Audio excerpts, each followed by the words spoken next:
When I first came with Paul, one of my first priorities was to suggest to him that the clothing that we wear when we're out fishing is so important. As someone who's seen more than his fair share of sun, I'm really paying for it now. I've got like a playground for melanoma, and so having clothing that really protects us is so important.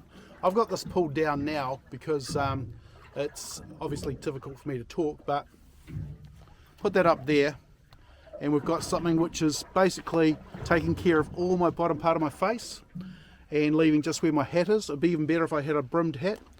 And even, you've got to see, there isn't actually too much misting in my glasses, although it does depend a little bit on whether I breathe through my mouth or my nose, but it's not too bad, and it is quite easy to go and breathe through. It's UV, I think it's got a rating of 50, so it's pretty high. And gloves, your hands get an absolute hiding.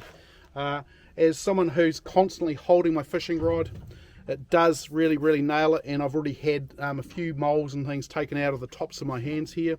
So having a pair of gloves, first of all, it's good for safety, but the other thing is it gives you good grip and just a little bit of protection against the snapper and the lures and that sort of thing. I find I get fewer problems with little injuries from handling fish, so having something like this is really good.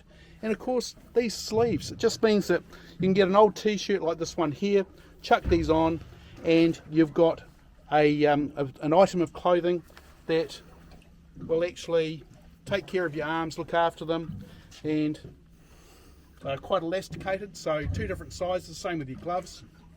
And it just means that you're covered from top to, I was going to say top to toe. Perhaps we have to get some tights. I can't see Paul going for tights, like it might be just a bit too going too far. But yeah, to me it makes sense. Like, you know, who wants to go and, you know, have skin cancer, you know, have major operations, maybe die. So it's a small price to pay, and you know, they don't look too, you know, they look pretty attractive too. So give them a go, guys. It's a well worth investment in your future.